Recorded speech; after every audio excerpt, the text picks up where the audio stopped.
नमस्कार मैत्रिणींनो, कशा आहात? बऱ्या आहेत का? तुम्ही बरे असाल, खुश असाल, आनंदी असाल. तर आज काल ना लोहगावचा बाजार, तर त्या बाजारातून अर्धा किलो ही अशी कैरी आणली, ती धुतली आणि अशा फोडी केल्या त्या. आता ह्याचा ना चटपटीत असा मेथांबा करायचा आहे. तर अशा फोडी करून घेतल्यात. गूळ लागणार आहे, मेथी, हिंग आणि मी मोहरी टाकणार आहे, नमक असं एकंदरीत टाकणार आहे. तर सगळ्यात अगोदर तुम्हाला हे साहित्य दाखवले काय काय लागणार आहे ते. तर सगळ्यात अगोदर मी मेथी टाकणार आहे. हो का, मेथी 2 चमचे टाकली.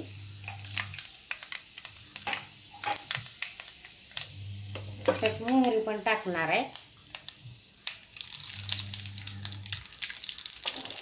मोहरी 3.5 चमचे टाकली. मोहरी जरा जास्त टाकावी लागते. आणि हळद पण टाकणार आहे. 1 चमचा भरून हळद टाकली. त्यात आपल्याला त्याला फोडणी द्यायची. जर तुम्हाला असं म्हणजे आता नवीन कैऱ्या यायला लागल्यात ना, तर नवीन कैऱ्या जरा तोंडी लावायला खट्टा मिठा असं झटपट नाही का असं खाण्यासाठी बनवून दाखवत आहे. तर काही कैऱ्याच्या फोडी टाकलेल्या आहेत मी. तर हा मेथांबा ना खूपच छान लागतो खायला आणि झटपट होतं. हो का, आता ह्यात नमक टाकते, याला जरा हलवून घेते. झटपट असं रोज खाण्यासाठी. तर हे मी अर्धा किलोच्या कैऱ्या आणल्या होत्या. त्या 3 कैऱ्या बसल्या अर्धा किलोमध्ये. थोडंसं आता उन्हाळा चालू आहे ना, तोंडी लावायला लागतं काहीतर उन्हाळ्यात एकतर जेवण जात नाही. आता ह्यात नमक टाकून घेऊया आपण. 3-4 चमचे नमक टाकले. तसंच हिंग पण टाकून घेऊया.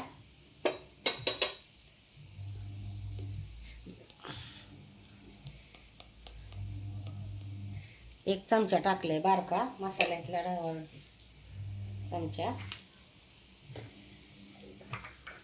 आता आपण ह्यातमध्ये गूळ टाकणार आहोत.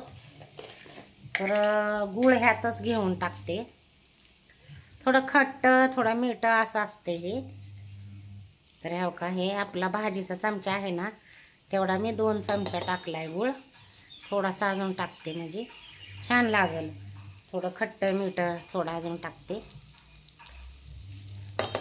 कैरी कशी आंबट असते ना, ज्यांची पित्त प्रकृती आहे त्या लोकांना चालत नाही कैरी.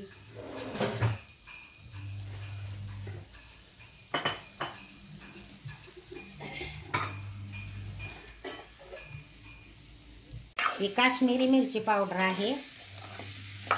तर आता ही मिरची पावडर टाकत आहे मी ह्यातमध्ये. हो का, थोडंसं लाल व्हायसाठी, कलर यासाठी टाकत आहे. हो का, साधारण हो का 2 चमचे टाकले.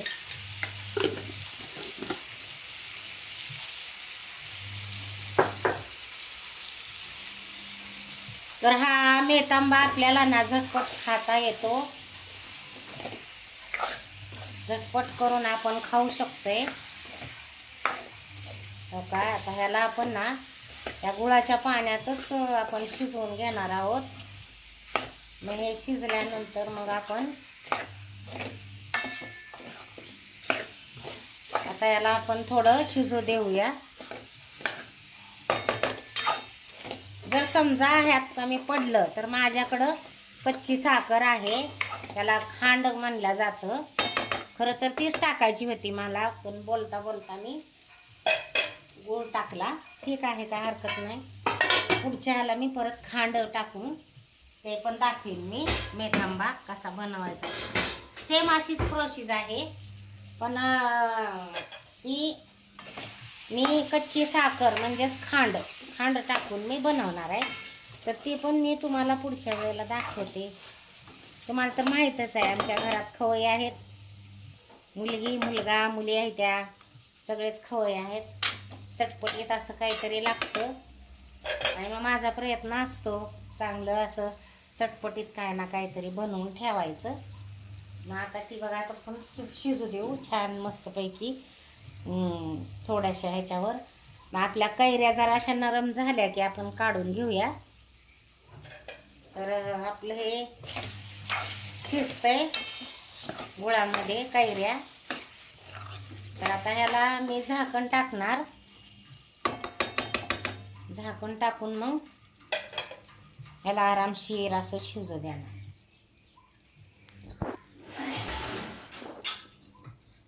कैरीची डाळ झालं, कैरीचा ठेचा, हे सगळं मी टाकणार आहे व्हिडिओवर. पण तुम्ही माझे व्हिडिओ बघत चला. आता आपली कैरी शिजती तोपर्यंत आमच्या बरोबर राहा.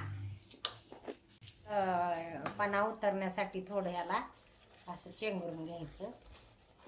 असं थोडासा पल ह्या साखरेमध्ये उतरला पाहिजे, म्हणजे खट्टा मिठा असं स्वादिष्ट लागण्यासाठी. आता हे जरा थोडं होत आलंय, थोडंसं अजून याला शिजवून घ्यायचं आणि मग गॅस बंद करून आपण बाउलमध्ये काढून घेऊया. होत आलंय आता हे खूपच छान झाले. मी आता बघितलं, एकदम टेस्टी झाले. झालं आपलं आता हे. लय नको हे करा आटवाय, कारण खाता येणार नाही.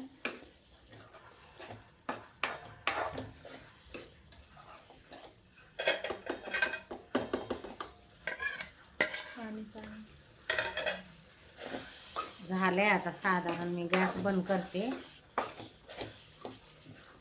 गॅस बंद करत आहे. हे का खूपच छान असं दिसतंय, इतकं सुंदर दिसतंय ना काय सांगू. हो का मस्त असं घट्ट झालंय छान. हे ना महिनाभर म्हणलं तरी हे चांगलं राहते. आता मी तुम्हाला बाउलमध्ये काढून दाखवते.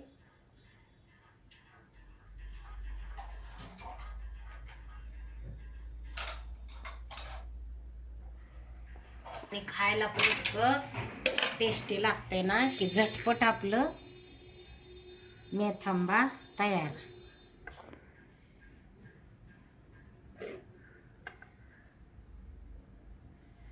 उन्हाळ्याचा मेथांबा खायला खूप छान वाटते. आता उन्हाळ्याचं काय होतं, जेवण जात नाही. तर मैत्रिणींनो, आपला मेथांबा तयार आहे. तर तुम्ही पण करून बघा, खाऊन बघा आणि माझ्या चॅनेलला लाईक करा, शेअर करा, सबस्क्राईब करायला विसरू नका. बेलचं बटन दाबा आणि मला कमेंट करून सांगा की हा मेथांबा तुम्हाला कसा वाटला. खुश राहा, आनंदी राहा. जय स्वामी समर्थ.